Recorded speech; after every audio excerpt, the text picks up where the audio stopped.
a better and more harmonious place. Consequently, if human values and human rights are not upheld in one country or region,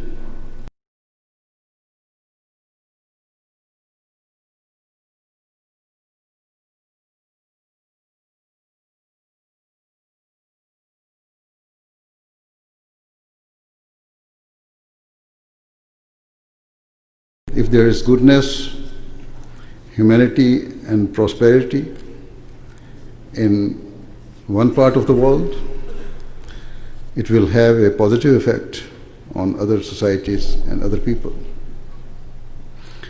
As a result of modern forms of communication and transport, we are all now much closer together and are no longer confined or bound by geography. Yet it is a strange and tragic paradox that even though we are more connected than ever before, we are actually growing more distant by the day. It is extremely regrettable and a source of grief that instead of uniting and spreading love amongst mankind, the world has paid far greater heed towards spreading hatred, cruelty, and injustice. People are unwilling to take personal responsibility for their failures, and so each individual blames others and considers the division and conflicts of the world to be the fault of everyone else but them.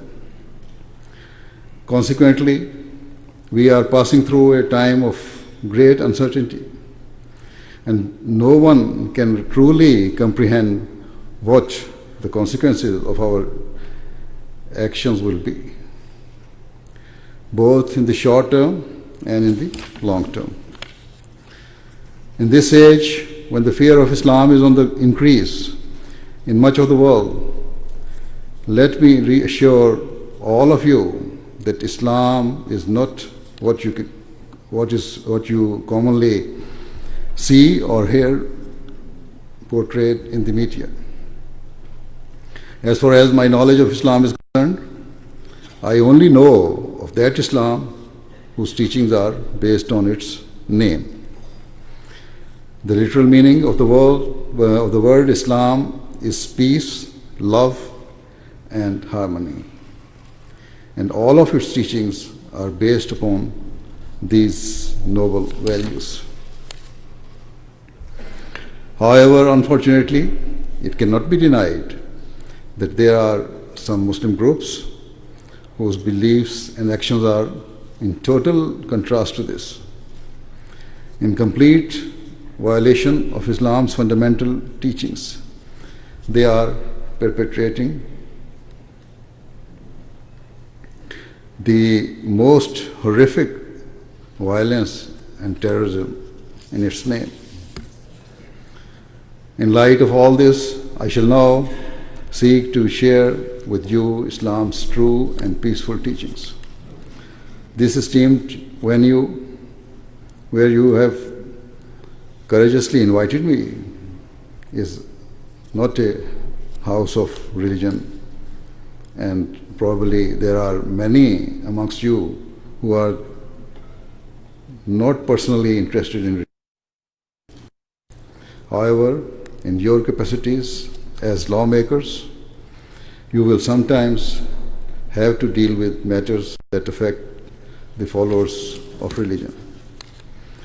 In this context, the Holy Quran categorically states in chapter 2, verse 257, that there should be no compulsion in religion. What a clear, comprehensive, and unequivocal statement that enshrines freedom of thought, freedom of religion, and freedom of conscience. Thus, my belief and my teaching is that every person in every village, town, city, or country has the undisputed right to choose his or her religion and to practice it. Furthermore, every individual has the right to peacefully preach and propagate his or her teaching to others. These freedoms ought to be guaranteed as basic human rights, and so legislative assemblies or governments should not unduly involve themselves in such matters. Otherwise, there is a risk that their intrusion could be viewed as a source of provocation and lead to frustration and resentment. Sadly, in today's world, we are seeing how Muslim governments are themselves interfering in such personal matters, and this is a root cause of the instability and conflicts in those countries. The only beneficiaries are extremist religious clerics and militants who are taking advantage of the frustrations of people by promoting barbaric violence and senseless conflict. However, it cannot be said that Western governments who claim to be truly democratic are entirely innocent or blameless. Rather, in the West, we also see that sometimes laws or rules are enacted that are in conflict with Western claims of being beacons of universal religious freedom and tolerance. Laws are occasionally created that contradict the view that every person in the Western world is free to believe whatever he or she desires and to have the liberty to live peacefully according to his or her faith. It is not wise for governments or parliaments to place restrictions on the basic religious practices or beliefs of people. For example, governments should not concern themselves with what type of clothing a woman chooses to wear. They should not issue decrees stating what a place of worship should look like. If they overreach in this way, it will be a means of restlessness and heightening frustrations amongst their people. Such grievances will continue to exacerbate if they are not checked and ultimately will threaten the peace of society. Of course, I am not advocating that people with extremist views should be tolerated or free to pursue their beliefs. Wherever and whenever someone uses his religion to justify cruelty and injustice, or to usurp the rights of others, or to act against the state, or in a way that affects the security of the nation, it is certainly the responsibility of the government and authorities to firmly stop such evil practices. In such circumstances, it is entirely justified and proper for the government, parliamentarians, and other relevant authorities to ensure that such people are rooted out and punished in accordance with the law of the land. Nonetheless, in my view, what is wrong is for the state to needlessly interfere with peacefully held religious beliefs and practices. The Islam that we know and practice teaches that the love of your country is an essential part of your faith as a Muslim. According to Islam, a person's country is the one in which he lives and from which he derives benefit. And when such teaching is ingrained in a Muslim's heart and mind, it is impossible for him to think ill or to desire any harm to his country. Furthermore, Islam teaches that not only should the law of the land punish anyone who acts against his country, but also that such people will surely enter the court of God Almighty and be held accountable by Him for their misdeeds and disloyalty.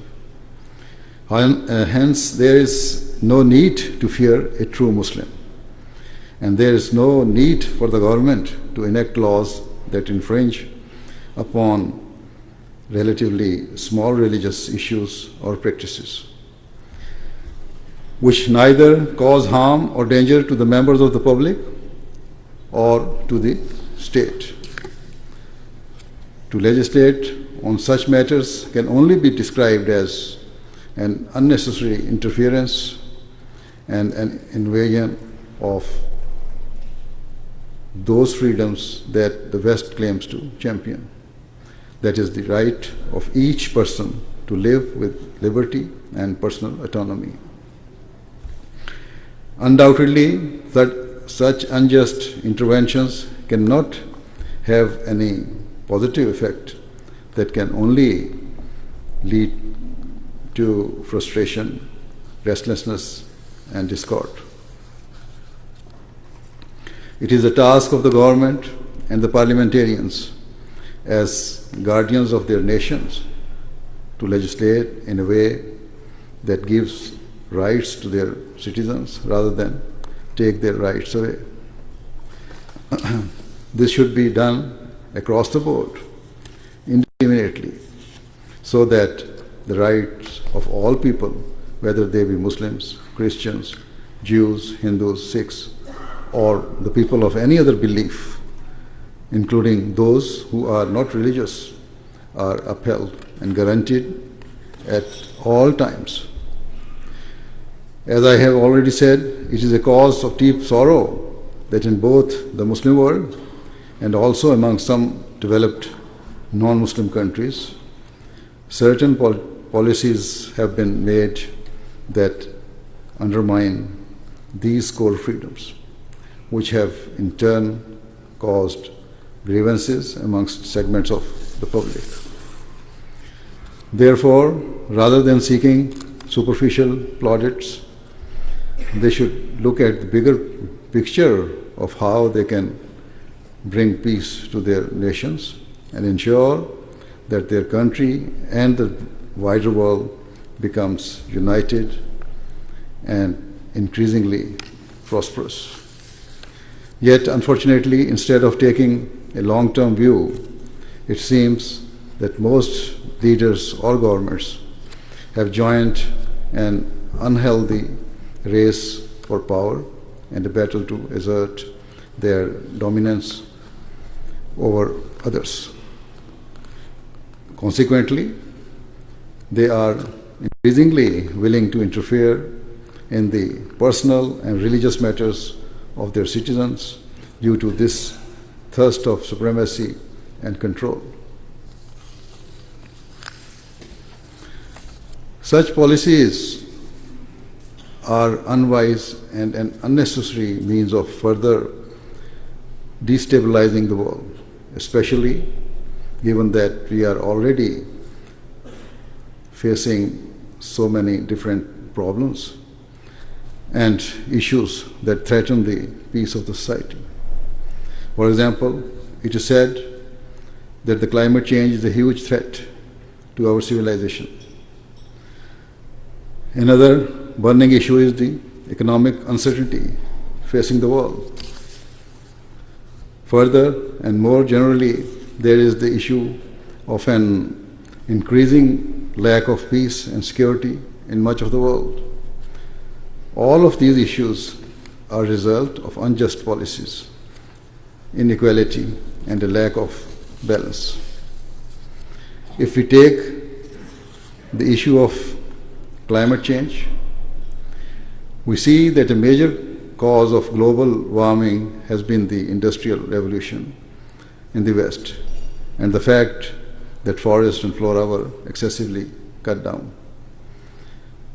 Only now such countries have fully developed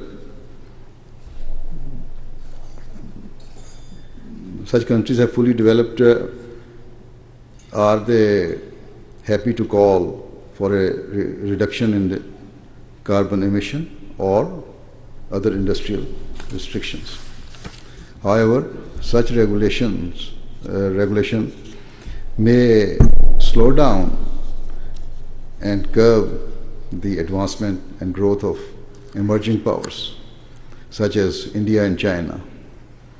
And so, these rising nations may well view such restrictions as hypocritical, unfair, and an attempt by the historically dominant powers to stop them from progressing and from challenging the global order.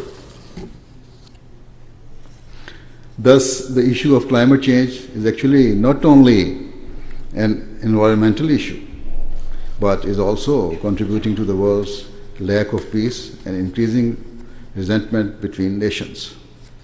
Similarly, in terms of the global financial crisis, many experts admit that governments have long made unwise policies and that today's fiscal uncertainty has now reached a level where it threatens the peace of the world. There are also many other factors that are contributing to the world's lack of peace, and regrettably, many are linked to self-serving and unjust policies that have been implemented by certain countries.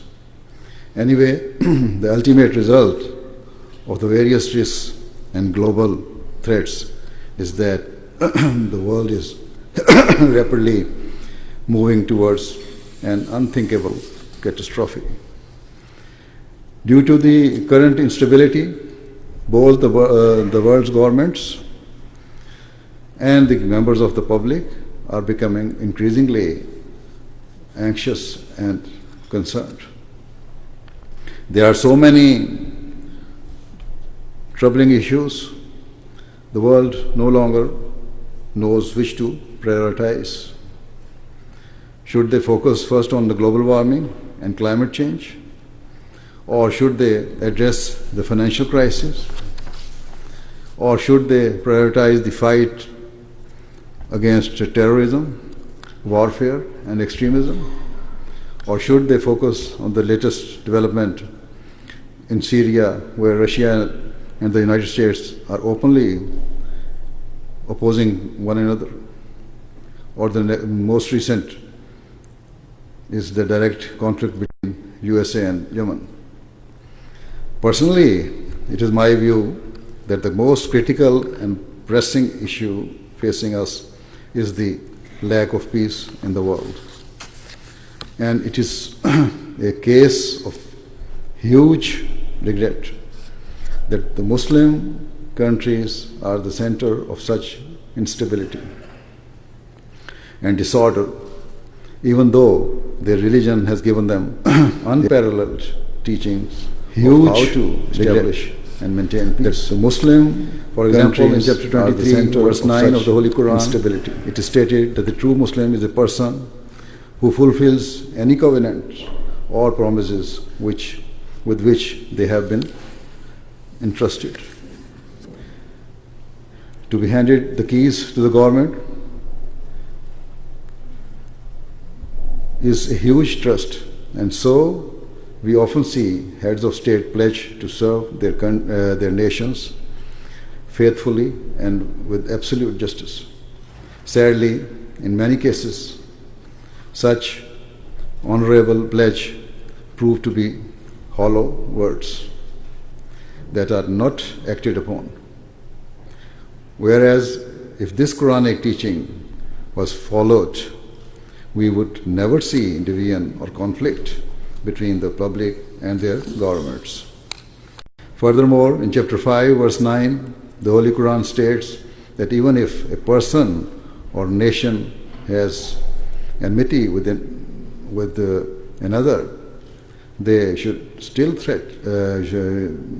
still treat them in an entirely fair and just manner, no matter the circumstances, because that is what Allah the Almighty desires. Yet today, rather than justice, we witness injustice at every level of society, both between people and nations. Such inequality and disregard for fairness is directly contributing to the world's lack of security. In chapter 49, verse 9 of the Holy Quran, it states that if two parties or nations are in a state of conflict, then their neighbors and allies should seek to bring about reconciliation.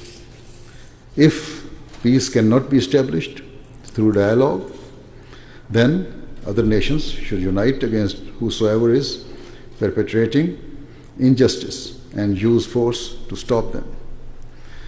Once the aggressors adopt peace, they should not be humiliated, and nor should unfair sanctions be levied upon them. Rather, in the interest of fairness and long-term peace, they should be permitted to move forward as a free society. If we assess the current conflict in the Muslim world, it is clear that this principle of uniting against those who seek to undermine peace has not been observed. If the neighbor countries had sought to mediate impartially and put aside their own interests, the situation could have been contained long ago. However, it is not only the fault of the Muslim world, but other countries living in this global village of ours have also contributed to the disorder. If the major powers had acted equitably and sincerely at all times, we would not have seen such discord, and we would not have seen the emergence of Daesh or extremist rebel groups in countries like Syria and Iran. Regrettably, some major powers have not played their role in peace and have instead enacted unjust policies in order to serve their own interests. For example, certain Western countries have always had an interest in the oil reserves of the Arab world, and this interest has motivated their policies over a long period of time. Further, they have sold huge stocks of weapons to Muslim countries without considering the potential consequences. What I am saying is nothing new or concealed. Rather, it is well documented. For example, a report by Amnesty International published in December 2015 states that decades of reckless arms trading had contributed to the terrorism conducted by Daesh.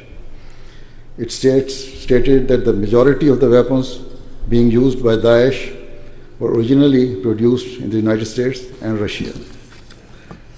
Furthermore, Patrick Wilkins, a researcher on arms control at Amnesty, concluded the report by stating, "The vast and varied weaponry being used by ISIS is a textbook case of how reckless arms trading fuels atrocities on a massive scale."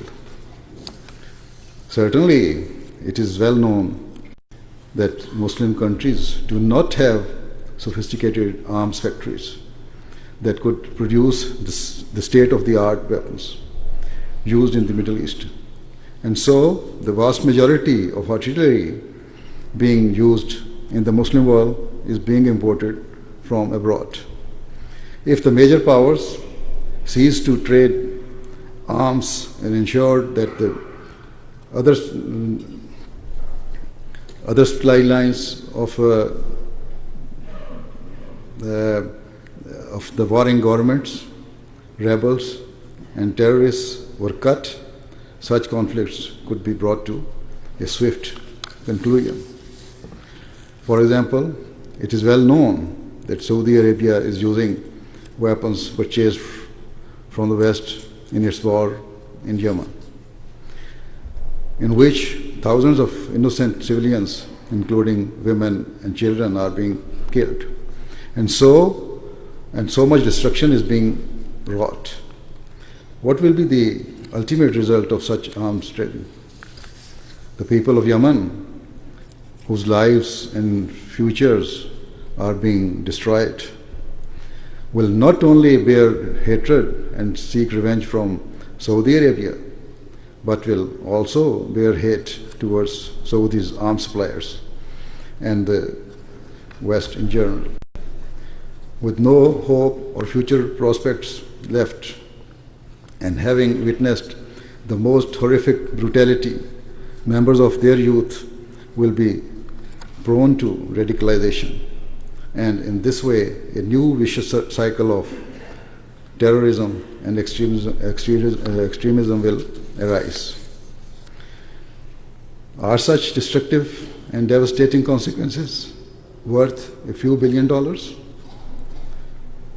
Thus, there is no longer only a risk to the Muslim countries who are at the epicenter of today's conflicts. Rather, the threat has spread much further afield, as we have already witnessed with the recent terrorist attacks in Paris, Brussels, and the United States. There have also been lower-level terrorist incidents here in Canada over the past couple of years, of which you will all be well aware. Furthermore, despite the fact that Canada lies thousands of miles away from the Arab world, still we find that Muslim youths have traveled from this country to join extremist groups in Syria and Iraq.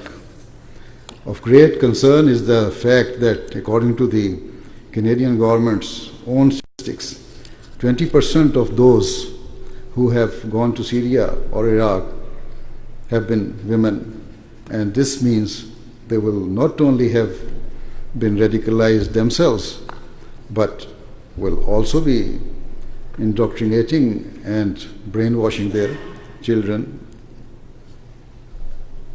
In order to tackle radicalization and extremism, we must also assess what are its causes and symptoms.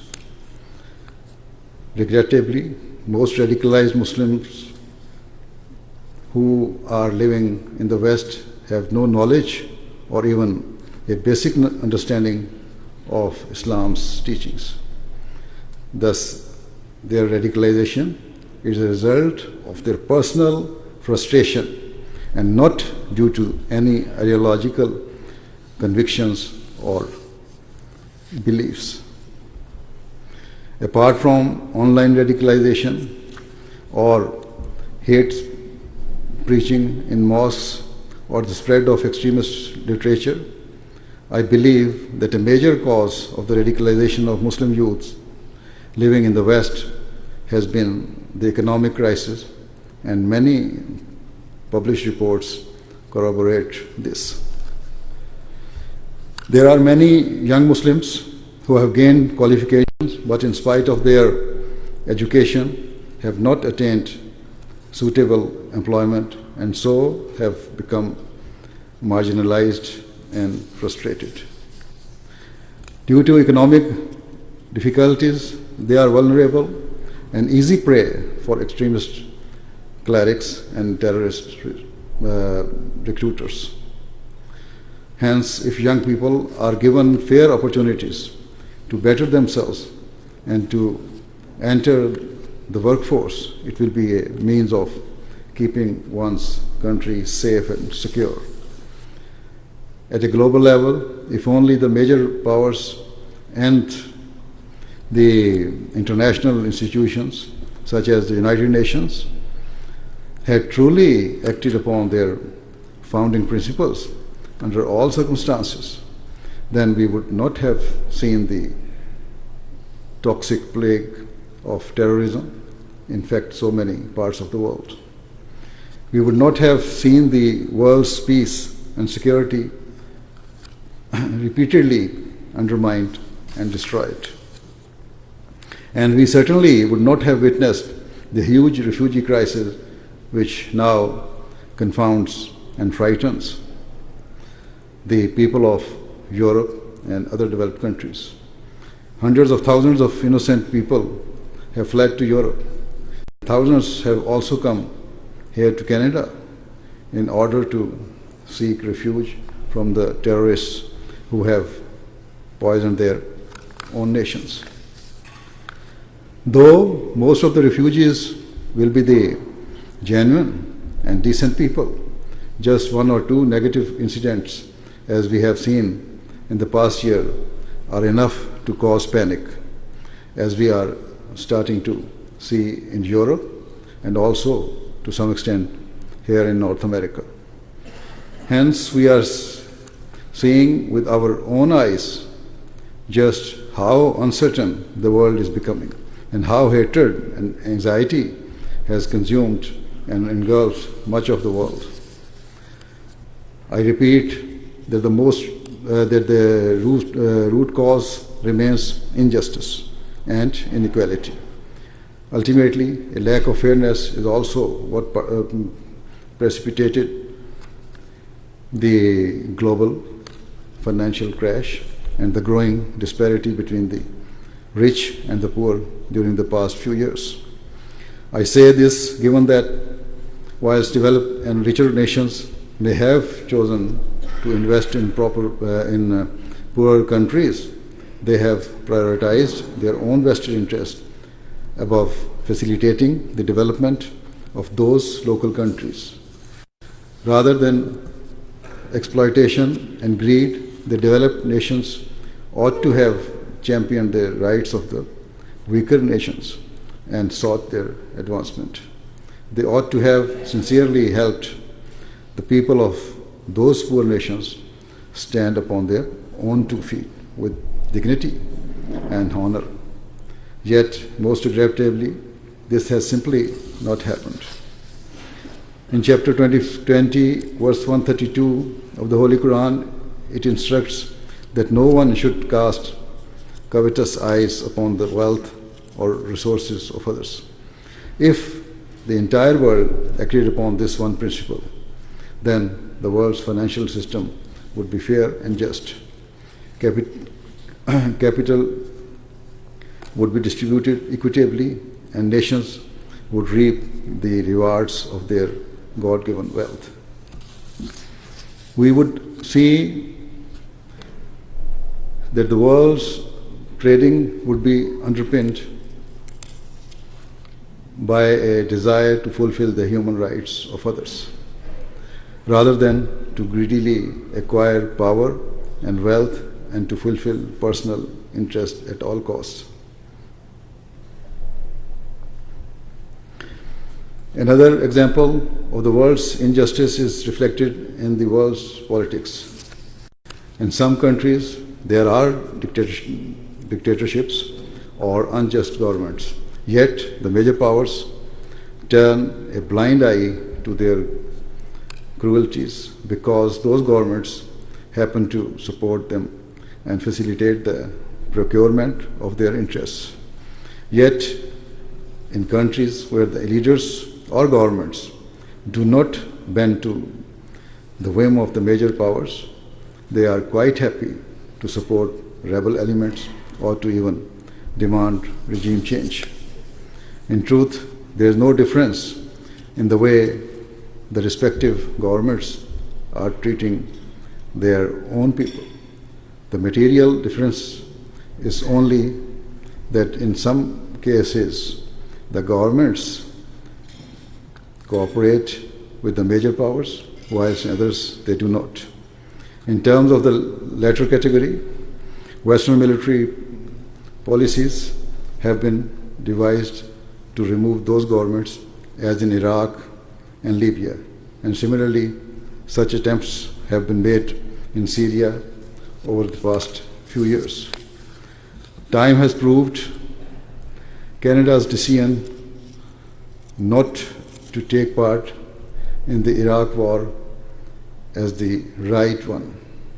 And I also agree with your government's decision to halt its airstrikes in Syria until the circumstances of that particular conflict and the means to resolve it become much clearer.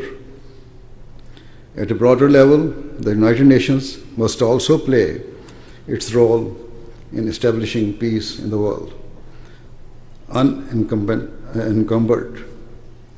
by politics, injustice, or favoritism. I hope and pray that Allah the Almighty enables the United Nations and the world governments to act in this way so that true and long-lasting peace may be established. The alternative does not bear thinking about, because if we continue as we are, then the world is charging madly towards a huge catastrophe in the shape of another world war. May Allah grant wisdom to the world's leaders and policymakers so that the world we leave behind for our children and future generation is a world of peace and prosperity, and not the crippled economy and malformed children. Ameen. At the end, I would like to once again thank you for inviting me here today. Thank you very much.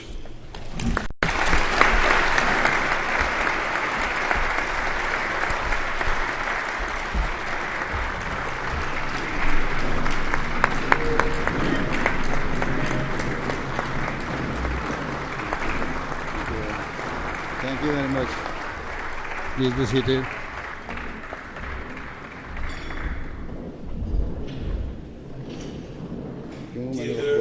Our chair of the Ahmadiyya Friendship Association, Honorable Judy Sagro, would like to make a presentation.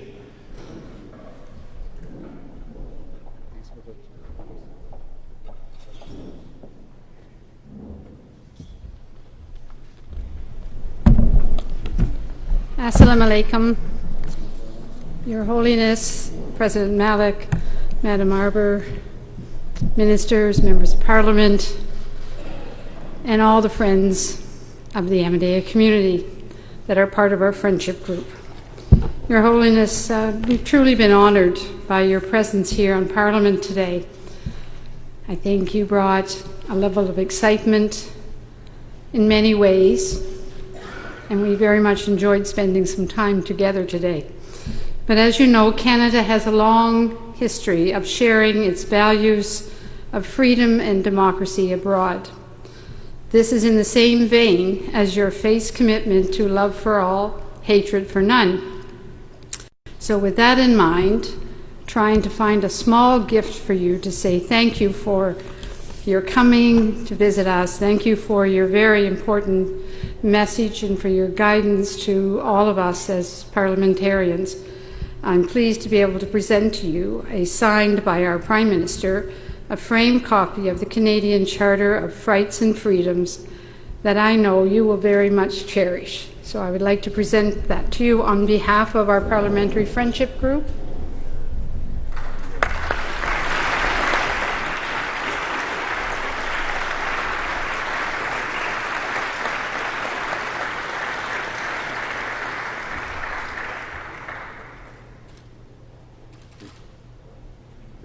Thank you very much. Thank you for the message. As is customary with the conclusions of our program, we would like to end before dinner with a silent prayer. Hazur, if I may request you to please lead us in a silent prayer. The silent prayer.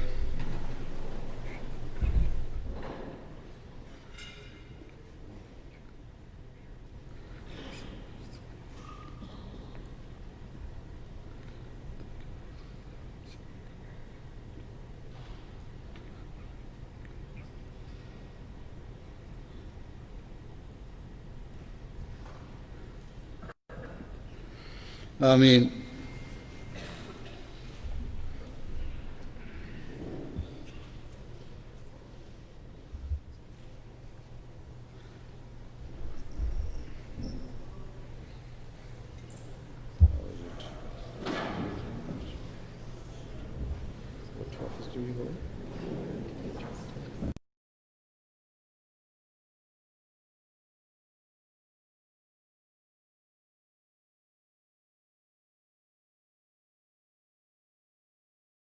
Is